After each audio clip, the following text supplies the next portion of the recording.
Gerald the Bossman Show. On to the eastern shore of Maryland, to Princess Anne up there, UMES, the Hawks.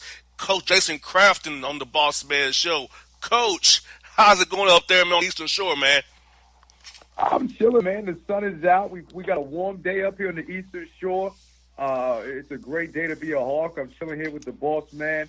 I'm excited to be here, excited to be the head coach at Maryland Eastern Shore, and excited to be on your radio show. Thanks for having me. Coach, we double Hawks. I'm an Atlanta Hawk. That's my side gig, and you're a UMBS Hawk, so we all hawked out today, man, Coach.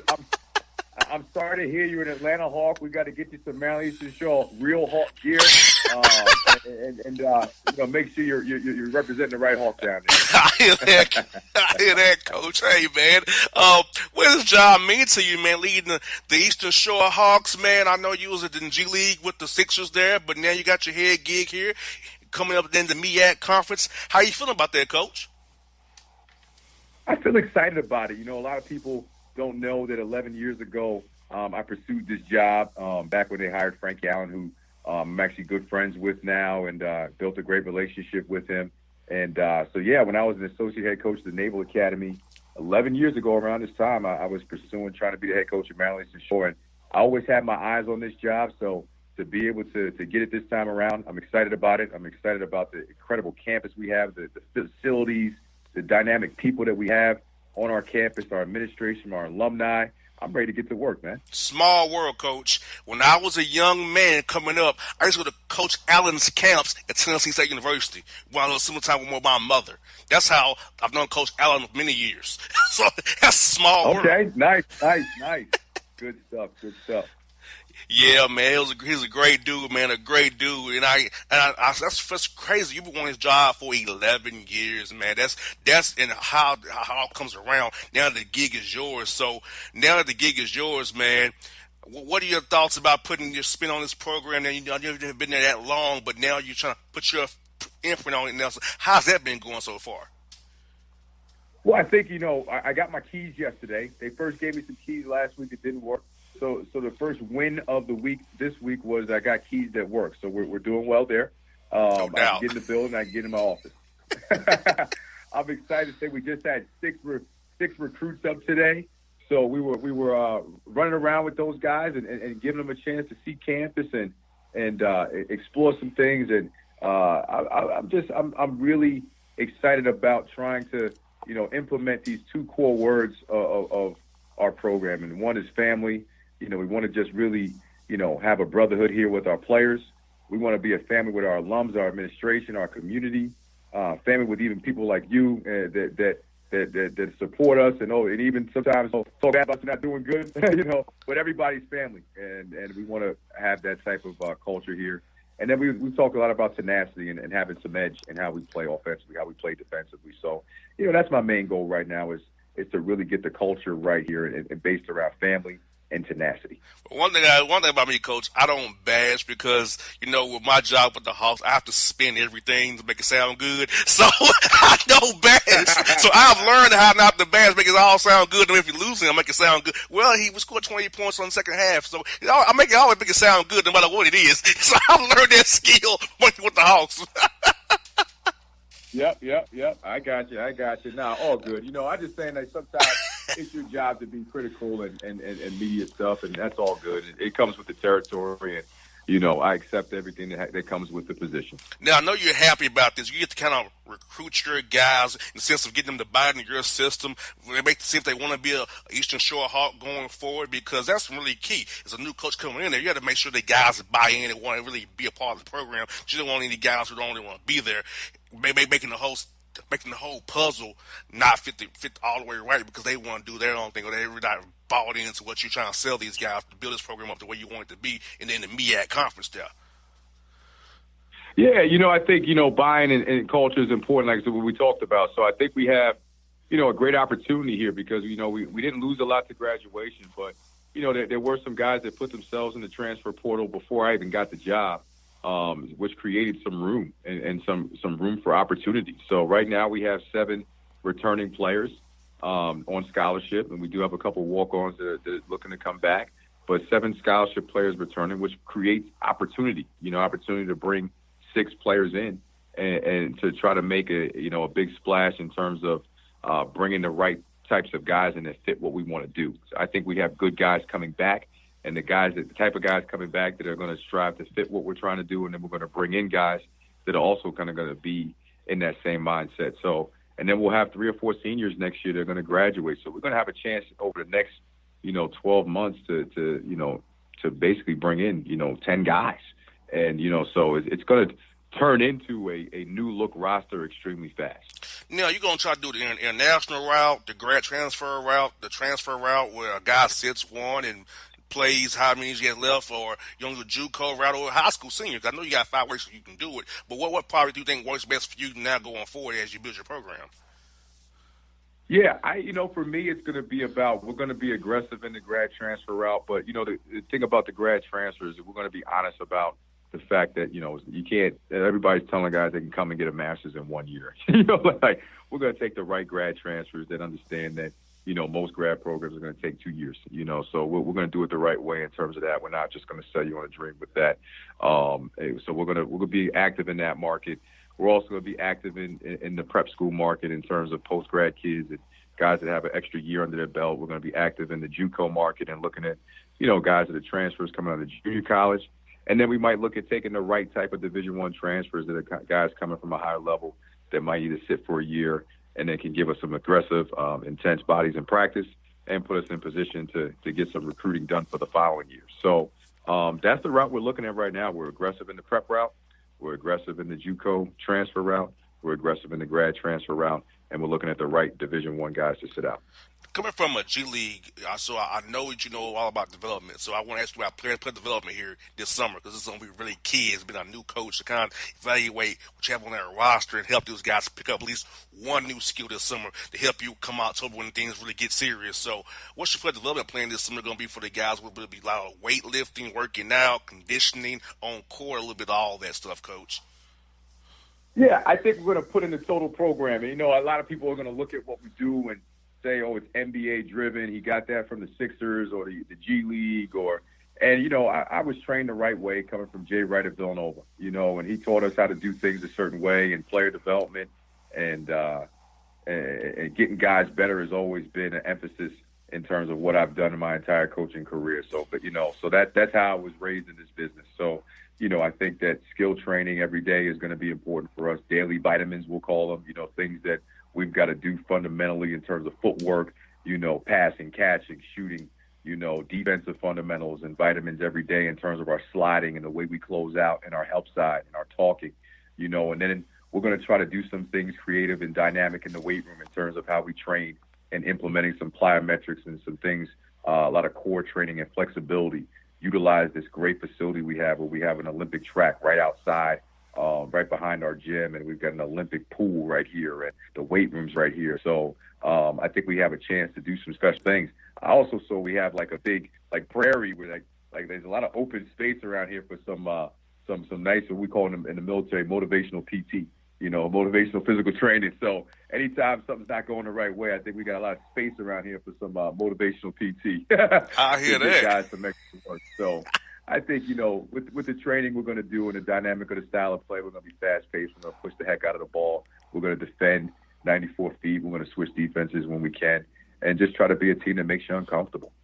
And non-conference schedule-wise, it's tough for guys coaching the SWAC and the MEAC. You all on the road pretty much the whole non-con season. So beyond those guaranteed games you have to play, you can try to get some guys to come over there to Princess Anne and play you guys, or 2-for-1, or home and home. You can get some guys to come out there and play you guys. There are D1 guys out there play those D2 schools because they don't really help you much RPI-wise.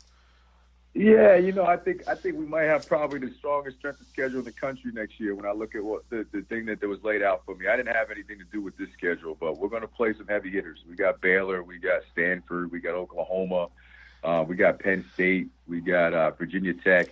It's 5 high majors, and then we've got 5 mids in Fordham, UNC Charlotte, East Carolina, Liberty, and one other. I did a good job. I named most of them. I forget the other one. One more that we got.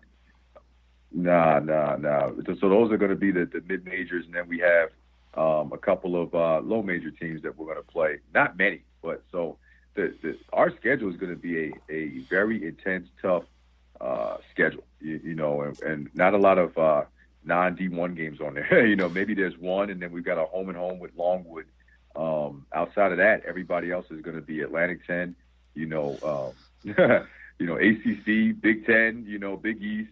Games like that. So it's going to be a lot on the road, and we're going to use it as an opportunity to, gain some incredible experience against upper-level teams to put us in the best position to compete against our league. So I'm excited about it. At least those games pay well. Yeah, so I'm trying to put it in the best way possible. Yeah, so we gotta make some money, keep the lights on. So yeah, at least they pay well. I just called it how I see. At least they pay well. Yeah. But it's what it is, and I think we're not the only ones that have to go through it. I think some have to play. We probably play a little more than some other schools, but I think that we're up for the challenge, and we're going to use it as an opportunity to just kind of go against elite programs and try to get better. So regardless of the score, we're going to keep coaching every possession and put ourselves in position to one day start to win a few of those games. I hear that, that's Coach. what we're trying to build. We're trying to build a situation of my best friend, Rob Jones, is the head coach at Norfolk State. My guy, Rob. That's my dude, too. Yeah, that's my guy. Yeah, he's had a chance to build something special down there, and so I, and sneak some of those games and win some of those, and I look at what Lavelle's done at North Carolina Central, and I think the MEAC is a conference that's still overlooked, and hopefully we can do some things to build this program up so we can be in the same conversation as those schools. Yes, I know you kind of mentioned Jerry Wright a little bit. I want to also get your thoughts on this coach. Who are some other coaches and guys who really had an impact on you in your career, like Coach Allen and those guys who really help mold you as a coach, help show you the way to be the coach you are today and going to be for this program going forward? Yeah, I think Billy Lang, who was my head coach at the Naval Academy, we worked together at Villanova, and he was also with the Sixers this past year, one of the top assistants for the Sixers. So we've got a long history of working together side by side in different ways. He just got the head job at St. Joe's University, so he's also a Hawk as well, St. Joe's Hawks. He's been dynamically influential in my career. Obviously, you already mentioned Jay Wright. And then obviously being around Brett Brown this past season, the little bit that I was in training camp and being able to be around a team in the springtime here after the end of our G League season, I was very impressed with just how he managed the team, how he managed their culture, the egos, and just kept everybody in check and just had a servant's heart. So he's a superstar in this business, and I was, just so thankful for the opportunity just to kind of be in his presence. I think when you think about the coaching pedigree I have under Jay Wright, Billy Lang, and Brett Brown, I'm just humbled to be in the conversation with those guys and have learned and some things to be able to implement into what I do. Now, Coach, how was it to coach my former classmate, Robert Covington at Tennessee State, and we both went to school together? How was it to coach that guy? Because I'm so proud of him, what he's accomplished. I chose the radio route and the football route. He chose the basketball route. I think he made the right call. I made the wrong call. I'm a radio, and he's in the NBA. So, but how was it to coach my guy? You know what? I didn't really get a chance to coach him much because when I got there, he was kind of like I said, we were there for training camp, kind of watching and kind of helping as we could. But he was just what I noticed about him is he was a vocal guy, leader, was very in tune with what was going on defensively. And it was very sad to see him go because a lot of guys loved him, not just on the team, but the staff and the city of Philadelphia really embraced him as a blue-collar, hardworking guy. So didn't get a chance to build a deep relationship with him. I know he was a man of faith. I'm a man of faith, and I know that he represented that well. And always wish him the best. Well, it's crazy, Coach. I was at the Westin in Memphis when the trade went down, when I was in Memphis to play the Grizzlies. I was in Memphis with Rob when the trade came down. I just saw the raw reaction, how it went down. Man, it was just sad to see how they all went down at the same time because I was there to see him play at Memphis, dude. It was like seeing that live and how that happens live, man, it was just heartbreaking for me, seeing how those guys loved him and how they hated to see him go. No question. And I think, both teams were able to get something that they need. I think at that time you saw Minnesota, just was in a tough spot with Jimmy Butler. And I think it was a great trade for them because they got, good players that were happy to be there. And it was a great trade for us in Philly because, I think Jimmy obviously was a big part of what we did So we missed Cub and everything, but I think also you saw the dynamic of Jimmy, really serving a big role here and adding some scoring and some defense. And not that Cub didn't, because the Cub was great defensively for us, but I thought a new element of scoring came, and it was pretty cool to see when everybody came together. So, so I think it was a refreshing opportunity for both parties. I told Elton on March 23rd when the Hawks played the Sixers that y'all got to re-sign my man Mike Scott. He is a sixth man, a big that can play the pick and roll, 4-5-3. He can help out. He can start when you need him to. I said, you got to sign my man Mike Scott. Elton has laughed. I know Elton, he was with the Hawks too. He has laughed there and said, you got to sign my man Mike. He's good for y'all. He's a good third big off the bench for you guys. But sign that, brother. But how was it be around Mike this spring? I know he crazy as hell, but I know he probably tripped you out. You know what was he's got an incredible work ethic. He comes out there and gets the shots up daily, extra shots. He's very intentional about working on his game, his craft, and his shooting, and putting that extra time. And so, got nothing but respect for him and what he's done individually to get himself better and what he brought to the organization.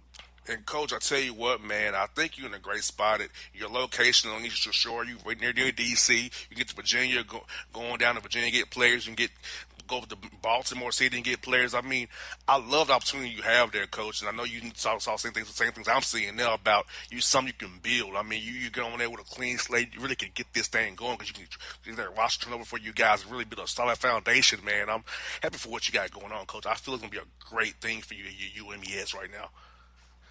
I appreciate it. I think we got a lot of work to do. We kind of got the job late here, so we're doing our best to try to get involved with the best available talent that's out there right now, and at the same time trying to, get a head start on next year's recruiting, and trying to take the guys that we do have here that are foundational guys and get them better.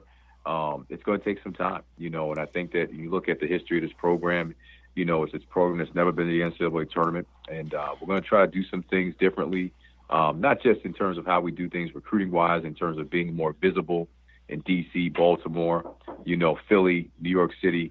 We're also going to try to put ourselves in position to take some chances on some guys that maybe, previous staffs haven't tried to do that with. And I think that if we can do that at a high level, it's going to give us the best chance to try to put together a competitive roster that can, at some point, have a chance to compete for MEAC championships. Well, Coach, anything I can do for your program, if you let me know, let your media guy know, reach out to me. I love to help you guys out. I love helping out at HBCU schools from Tennessee State University. I have a soft spot for you guys in the MEAC and Hampton, and of course my alma mater as well. So I want to help you guys as much as I can, give you all a platform to hear, so you can get players here in Atlanta to listen about your program, so you can say, hey, if Georgia's don't recruit me, I can go somewhere else too, and still have a great career, give me a good degree as well. Hey, JR, all we got to do is get you the right Hawk shirt, and then your life is going to be so much better, man. Once we do that, I'm going to get your address. I'm going to get the right Hawk shirt down there, and then you're going to be coming in. You're going to go from the Bossman to the Hawkman. The Hawkman, I like that. The Hawk. I think I'm already the Hawkman. Theoretically, I'm already the Hawkman. Yeah. Yeah, but the right Hawks, I got you. The right Hawks, though. I got you. Hey, well, Coach, it's been great talking to you, man.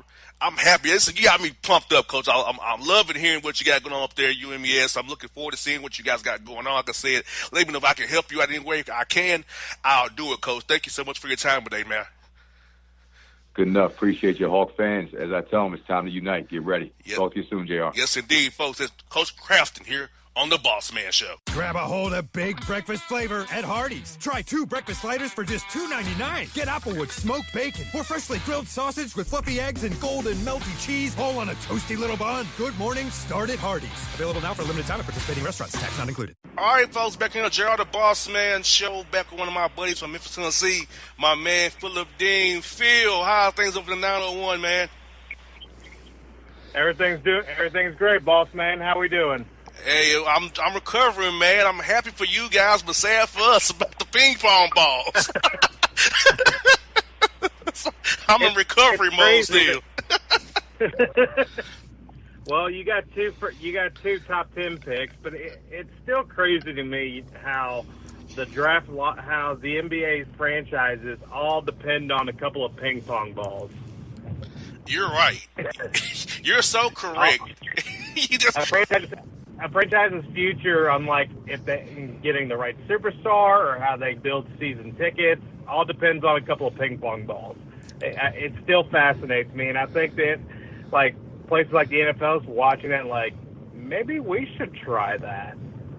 Yeah, it's a lot of excitement. Think about this, Phil. So many cities had draft lottery watch parties last week, and most of us left disappointed, as we did in Atlanta. But New Orleans got the number 1 pick, and you guys got the number 2 pick, and then the Knicks got 3, which made their fans go crazy. LA jumps up to 4, and I'm seeing these flattened odds really devalue the tanking that the Hawks did for sure. That I know they did. I'm privy to it, and I know Memphis was tanking a bit to try to keep the pick away from conveying to a degree, and it helped out the Grizz in a great way with the flattening out of these odds here. So it's crazy how the odds being flattened really changed the whole draft dynamic, and now tanking going forward probably.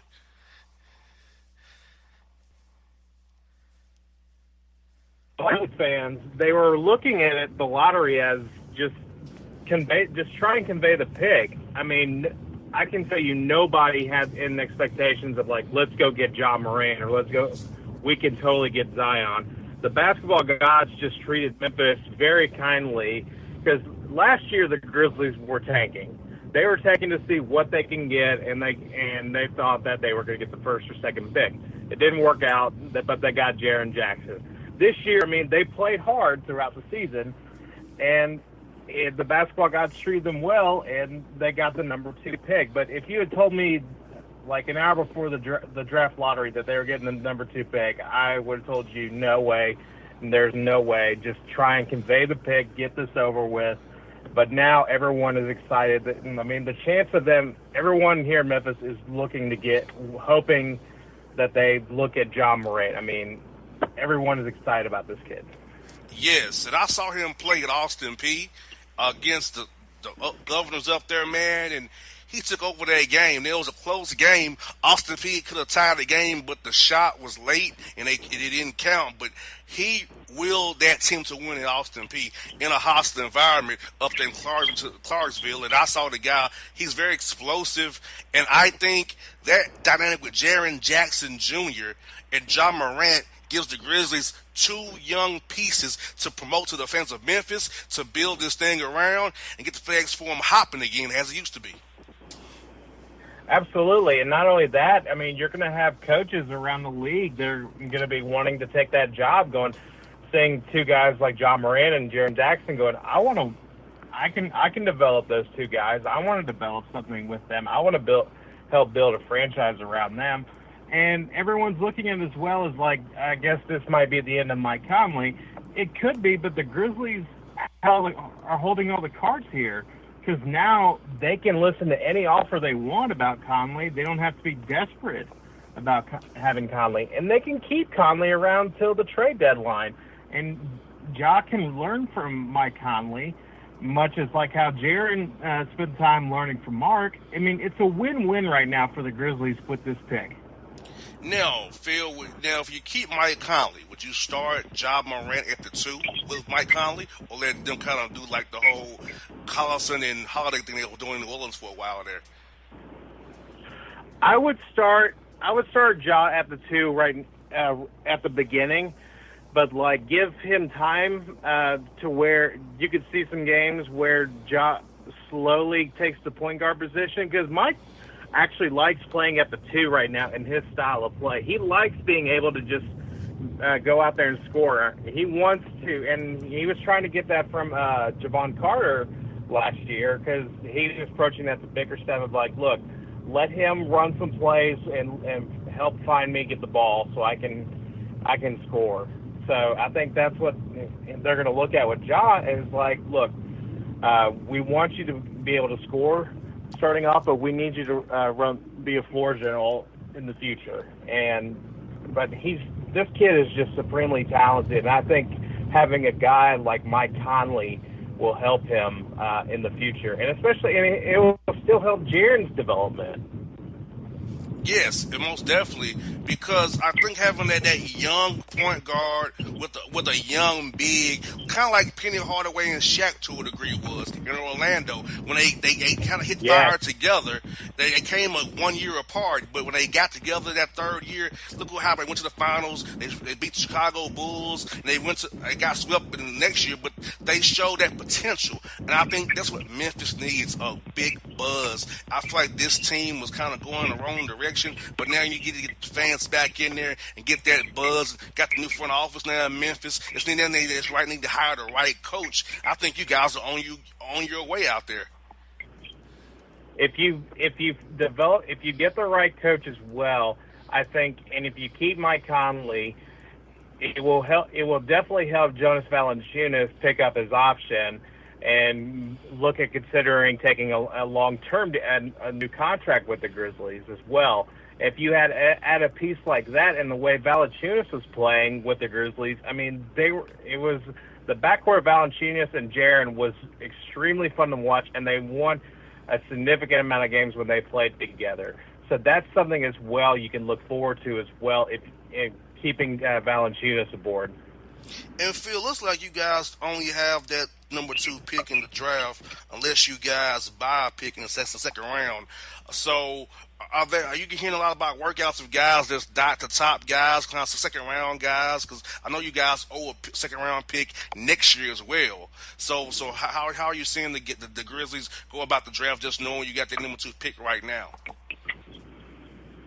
I think that's the first thing they're looking at right now is just working on at the number 2 pick. Do I see them maybe trying to make a trade to get see if there's something in the second round?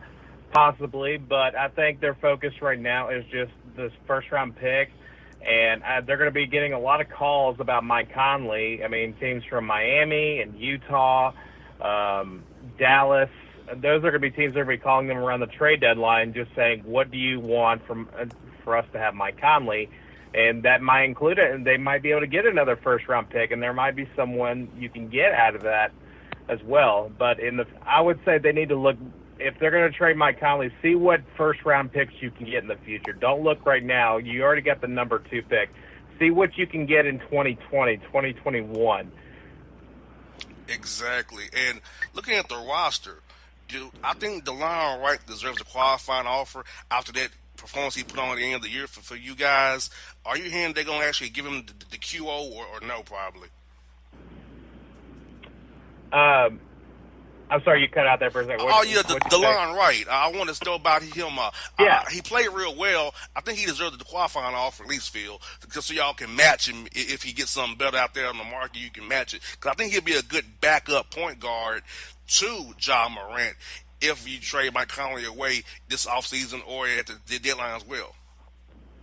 Oh, absolutely. I think he is a perfect backup point guard for the Grizzlies, and he's a great insurance policy as well. I mean, look what happened when Mike Conley got hurt again. But like, he came in and stepped up, and it was like the 3 of the last 4 games he got a triple double. Yes. So he was on fire.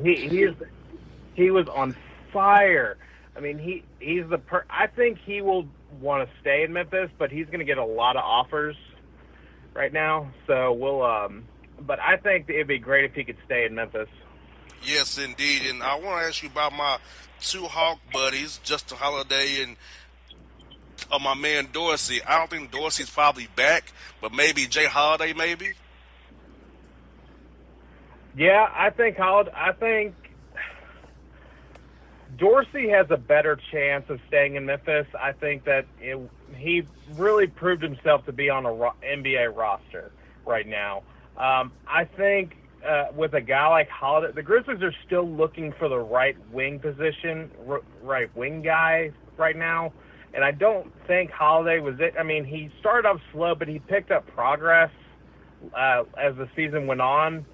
But I don't see Holiday in a Grizzlies uniform next year. Dorsey, I think, will spend more time in the G League.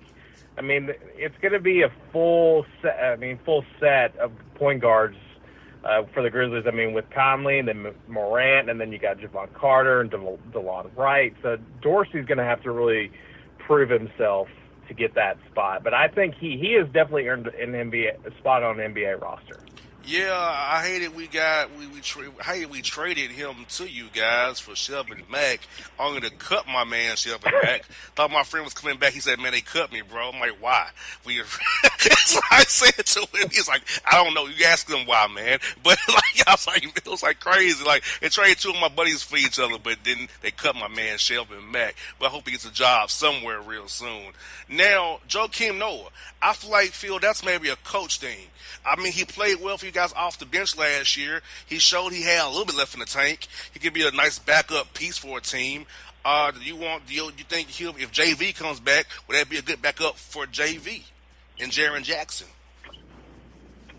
I think he would definitely want to do that. I think that's something Jaren will definitely fight for. He definitely loved learning from Joakim after the Gasol trade, and loved working with him. And I know they developed a great friendship. And I know that goes the same with Valanciunas. I think it will depend on the coach. And I think also there's going to be some veteran teams that have been there in the playoffs this season that will look for a backup center and see what kind of offers they can make to Joakim. It's just a matter of what does Joakim want. Does he want to help build a new roster that has a lot of potential in the next few years, or does he want to go to a playoff team and try and get a championship before he retires? Yeah, and I'm not hearing much about you guys coaching searches except for that guy from that JV knows. I haven't heard anybody, and I know they interviewed Igor Kokoskov, and I'm like, you don't want to do that, because I remember that other coach that you got, the guy from Phoenix, well, I forget the guy's name, Mark Ivaroni, or whatever his name was, who was bad. So yeah. Like, you don't want to go that route anymore. But it's like, I'm not really hearing much on the coach front for you guys, and I'm figuring out this is a pretty decent job now with the number 2 pick in the future. I don't even want a guy maybe to develop somebody, but like you gotta fill that role because you're about to have a draft. I need to have a coach and a system to draft towards. But I know you can go get Morant, but July's coming right up the corner here. Right, and the thing with the head coach right now is I believe their mindset right now is we need to find a coach that can legit coach. We don't need to look for someone that they've looked in the past with Fizdale and Bickerstaff and like, I think he can coach and he can help develop talent, so let's give him an opportunity. They're trying to find someone that they know that can help coach this team immediately, can help them develop, and then help them get wins immediately, and find a way to develop around Jaren and Ja Morant. But it's just they don't want to find someone where they have to decide, I think he can coach this team. They're trying to find someone that, like, we know in our hearts that this guy can be the coach and help them win. I have 2 guys already in mind. I know that Mark Jackson can coach and Mike Woodson can coach, but those things have not came up. But those 2 guys can coach, in my opinion. And I know Thibodeau's getting paid good. He don't want to leave that money on the table from Minnesota. But there are some options out there. But I think Kokoskov was not even the coach in Phoenix. Joe Prunty was doing all the work, not Kokoskov. Right. So I'm like, why's he even getting an interview? That threw me off too. Or at Tor Messina, right, with San Antonio, or even Becky Hammond maybe. I mean, there are options, but I've only heard those 2 names. I know they want to be diligent in their work, but there's some names out there that you can interview that would be great for Memphis, and we have one already. Right, and I think that I believe there's 6 names right now that they have interviewed. I think the last one was Nate Tibbetts from Portland, the assistant coach there. Jaron Collins, but like I think those are names as well. I mean, with Messina and Becky Hammond, I think those are 2 that I would definitely try and look for. But I bet they're waiting to see what happens with Popovich and see if they can get that job when he retires. But their mindset right now is let's find someone we know that can actually help develop talent and can help win. Yeah, I hope that you all get somebody good real soon, and I really like what you guys have going on. And I'm going to ask you about this because Golden State went to the finals once more. They won without Kevin Durant. And did you think that they could reel off 5.5 games with just this great play after losing Durant when they had to play the bench all year long? When last night of the season they come to Memphis pretty much with their backup guys and got beat by you guys. It's like, did you think this was possible with how the Warriors used their bench this year? Oh, absolutely, and I think that's one of the biggest parts of their success is how deep their bench is. And I'm still baffled by people thinking that, like, oh, well, since Kevin Durant's out, Portland's got a chance. Well, there's Steph Curry, Klay Thompson, Draymond Green, Andre Iguodala. I mean, do I need to keep going? I mean, Steph Curry had to take his game back just to help bring up Kevin Durant. I mean, to make it his team. But like, everyone is just now forgetting, like, oh yeah, this is Steph Curry's team. It's Steph Curry's team from the beginning. He just had to take a step back for help let Durant build up. And like, Steph has just been phenomenal. I mean, when I knew that they were going to sweep Portland, Portland was just too exhausted from that 7-game series. And it was just, I mean, there's whoever the Warriors face in the finals, whether it be Toronto or Milwaukee, I mean, we're going to have to take them very seriously because I could totally see them sweeping either one of those teams. Exactly, and I know Coach Bud personally from time in Atlanta.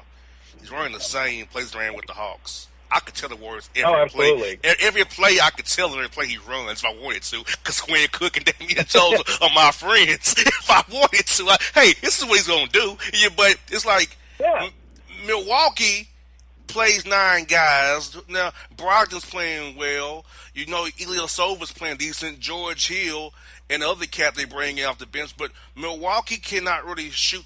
They cannot really score the ball the way you think. They get in transition, but in a half-court setting, you just put either Klay Thompson or Durant, if he plays, on Giannis. You saw what Kawhi did to him, and they're the only guys to beat you.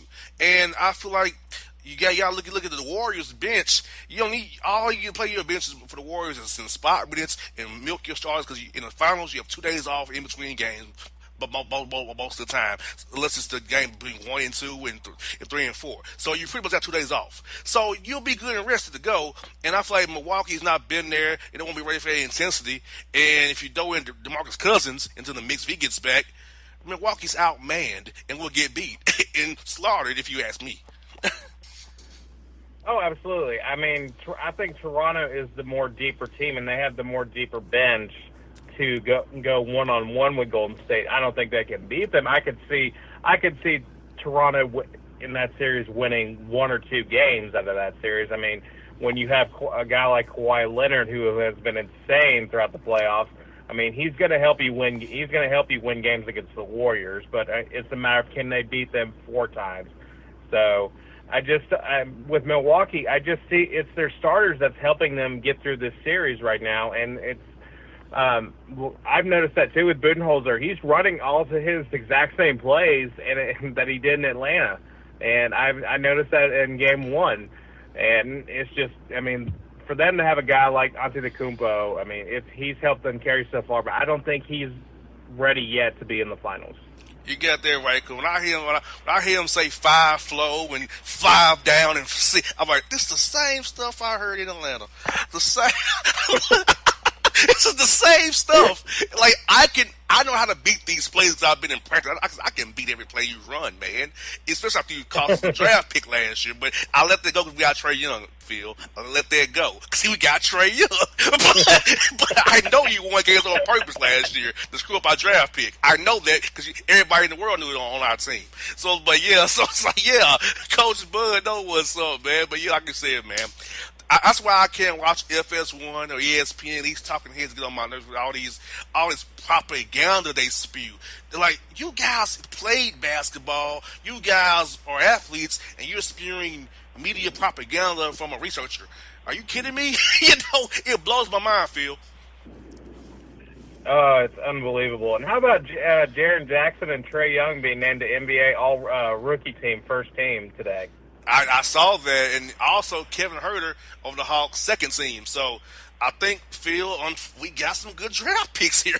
We got some good young guys. I think we did. I think we did okay today. I think we did okay this year with draft picks. Maybe they can do it again next year. Yes, I'm hoping, man. I'm hoping for a Cam Reddish now and this kid from Texas that's kind of raw. Because we need a young five. I'm not really high on Amari Spellman. He's my dude, but I don't know why we have him. We have John Collins. So Torian Prince, we can get rid of him too. And Ken Bazemore, bye-bye.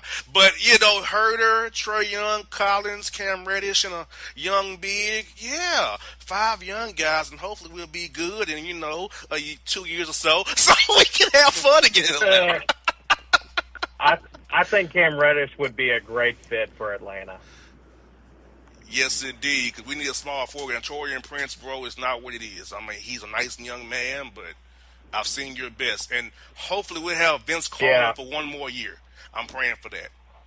One more year, Vince Carter. I think he needs one more year. I think he's got one more year left in the tank, and he needs to do a victory lap like Dirk did. Yes, he does, and I look forward to the Memphis trip, and I have our guys Peter and Brevin are fish out there serenading my man, and letting them know how the city of Memphis feels about him. Because I told people all the time, Memphis treated Vince Carter well. He had a great time there, and I'm glad we get to enjoy him in Atlanta at least for a year. Hopefully for one more. But he had a great time. He talks about Memphis all the time, how he loves you guys, and how it was a good, cool place to be and play ball. Oh, absolutely. I miss watching Vince Carter play every night. He's one of the most. He's a pure gentleman, and absolutely honored to cover a guy like him. Yes, indeed. Well, Phil, thank you for your time, my brother. I can talk there. Congrats on that master's degree, man, and we'll be talking to you down the road, brother. Get John Moran in the house, man, and get the face form cooking again, brother. All right, boss man. I'll talk to you soon. Appreciate it, as always. Anytime, Phil. Thank you, my brother. Thank you, man. All right, folks, it's Philip Dean, my man, here on the Bossman Show. It's maybe the night that my dreams might let me know. All the stars are closer. All the stars are closer. Tell me what you gonna do to me. Confrontation ain't nothing new to me. You could bring a bullet, bring a sword, bring a morgue, but you can't bring the truth to me. Alexa, play Kendrick Lamar and SZA. Okay. Maybe the night that my dreams might let me know. All the stars are closer. With Amazon Music, a voice is all you need. Get tens of millions of songs. Download the Amazon Music app today. All right, folks, back in the JR the Bossman Show. As promised, we're joined by the Atlanta's Chris Kirshner. Talk about your Atlanta Hawks here on the Bossman Show. Chris, man, I know you've been busy with the draft lottery, the combine, and everything. How's it been going for you with the offseason so far, brother? Yeah, I mean, it's definitely busy, even though the Hawks were obviously eliminated from the playoffs. The one thing with the NBA is there really isn't an off season, because you always have something to do, whether it is the draft or the combine, like you said. So, yeah, I mean, it's definitely been pretty busy. Yes, indeed. And were you at the draft lottery party, and how was the vibe there when the picks came out? It was the 8th and 10th pick, not what the fans and the team wanted, but you still had 2 first-round picks in the top 10. Yeah, I mean, I talked to Hawks owner Tony Ressler, because I was actually in Chicago for the lottery itself. Actually in the room when the ping pong balls came out. But, I talked to Hawks owner Tony Ressler, and as he said, I mean, they have 2 top 10 picks. So, it's hard for an organization to be really upset with that, because, anytime you get 2 top 10 picks in any sports draft, you have to make them work. And, that's what the Hawks have to do right now. Exactly, and just coming off today, when you get the Hawks with a Trey Young, first-team All-NBA rookie, Kevin Herter, second-team All-NBA rookie, and you have 2 other picks to add to it, hopefully a Cam Reddish or that cat from Texas at the 10th pick, you're gonna have 5 young rookies who can develop together, and the Hawks can be very formidable down the road where you have 5 first-round top-flight draft picks. If you don't throw in number 6 with Amari Spellman there as well. Yeah, for sure. I mean, I think right now, from what we saw from the Hawks this past season, I mean, obviously they win 29 games, and it's not really a number that should be celebrated all that much. But when you look at what this team accomplished, a lot of people thought heading into the season 20 games, if they won that, would be a lot. and I think they definitely exceeded expectations. And then you possibly add 2 more draft picks to the young foundation that they already have right now, and we're talking about a team that could definitely be one of the more exciting and one of the more successful teams in the NBA moving forward. And I'm saying Travis Schlink is really doing a great job. You know, he came from up through to Miami with Pat Riley. He was in Golden State all those years, and he learned out there. I mean, he is really building through the draft here, and he has 3 second-round picks, which I doubt he'll use all 3. Maybe he can package all 3 for a late first, maybe, or, you know, draft and stash some of those guys or sell those picks off. So he has options with those second-round picks as well after you make those first 2 picks of 8 and 10 there. Yeah, for sure. And I think the one thing about Travis is that, you know, in the 2 years that he's been in Atlanta, he's hit on, you know, pretty much every single pick that he's made. You know, he got John Collins and Kevin Huerter both at 19 in their drafts. And both guys have turned into the steals of their drafts up until this point. So I think for the Hawks fans who are kind of disappointed with the way the lottery turned out, I mean, just look at what Schlink has done in these past 2 years. I think you have to have confidence in what he's already done. So I think the Hawks definitely have a lot of options of what they can do. As you mentioned, they do have 3 second-round picks in this draft. And Travis has said before that, you know, they're probably not going to add 5 rookies to this team because, you know, that would just be too much. So there's definitely possibilities of what they can do. As you said, I mean, they could package some picks and try to get back into the first round. They could package some picks and, you know, try and acquire a young player. I mean, there are a lot of options when you have 5 picks in a draft. And Chris, what I'll try to tell the listeners before you came on here is that Travis was an assistant coach first before he transitioned to the front office role. So Travis can see it from a coach and a player perspective. He played ball himself, and he sees it from front office perspective. So he has the whole matrix of how to evaluate talent. He played, he coached, and he evaluates. So he has all 3. So he has a good trained eye for a player. And that's why fans should be more open and more optimistic rather than be down about not getting Zion. Yeah, for sure. And, you know, throughout the season, Travis made his way to plenty of Hawks games, but the ones that he wasn't at, you know, he was on the road scouting. You know, he doesn't take days off. So, you know, again, yes, there's some disappointment to be had. You know, the team doesn't win the lottery, so obviously they can't get Zion Williamson. But, you know, from what we've seen out of Travis so far, I think Hawks fans should be excited about the possibility of adding 2 top 10 picks when we've already seen that in Travis's 2 years, he's had success. So, you know, to have this kind of draft where you have 5 picks and you can do a lot of damage, you know, really solidify this young core. So I definitely think there should be more excitement than I've seen out of Hawks fans. Yes, indeed. And also, Chris, having 8 and 10 now, to me, allows you to be more flexible in free agency. What I mean by that is you can now trade for a bad contract to maybe waive like you did with Melo, or you can get an extra pick out of somebody for a bad contract. You don't have to sign anybody because you're going to have 5 rookies locked into rookie scale contracts. So that's on the books right there. So you have room on the books now to maybe take on a bad contract and get a sweetener or 2 to help you team down the road. Yeah, for sure. And as we've seen out of the Hawks so far, you know, they're not scared to take on those bad contracts. You know, they did the Miles Plumlee deal when they sent off Dwight Howard, and obviously Plumlee, he's getting paid $12 million per year, but, you know, they got rid of someone who they didn't want in the organization anymore in Dwight Howard. So, I mean, the Hawks have shown that they're not afraid to do those kinds of deals, and it really wouldn't surprise me if they do another one of those deals in the offseason. You look around the league, you have guys like Alan Crabb from the Brooklyn Nets. I think he's getting like $18 million a year. He's on an expiring contract. Perhaps the Nets want to accelerate their rebuilding process, and they package Crabb with their first-round pick. I think it's 16, if I'm correct. You also have the Clippers and Danilo Gallinari, who's making, I think, $21 million, and the Clippers want to make moves in free agency, get a guy like Kawhi Leonard possibly. So he can definitely be someone that the Hawks are interested in, and I think he would fit really well with the way he shoots the ball. So, yeah, I mean, there's definitely a lot of options the Hawks can go because they do have the salary cap flexibility. They have a maximum cap space of right around $40 million this offseason, and they have 5 draft picks. So, there are a lot of options the Hawks can take.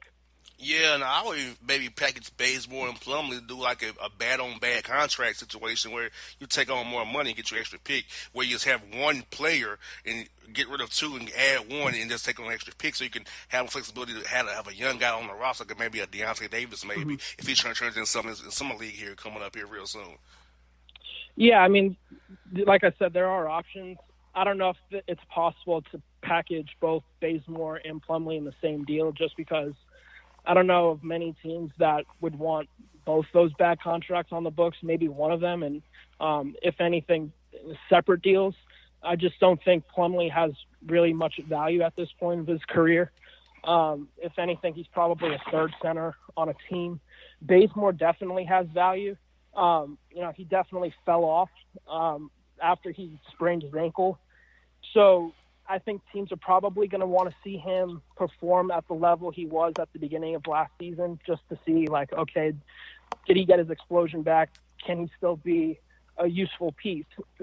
Before the injury happened to Bazemore, I definitely think that if he stayed healthy, the Hawks could have gotten quite a nice return because Bazemore was playing some of the best basketball of his career. I know he's definitely one of those guys that Hawks fans love to ridicule because of his contract, but you look at those first couple of months of the season this past year, and you could definitely make the case that Bazemore was the team's best or second best player. So I think fans sometimes forget about that. But as far as his contract goes, I think what we're going to see, especially if he is on the trade market, which, I mean, he's been for several years now, but I think teams are probably going to want to see him return to his normal self, which it shouldn't be an issue. I mean, it was just a sprained ankle, and having the offseason to recover should definitely get his explosion back, and we should see the old Bazemore.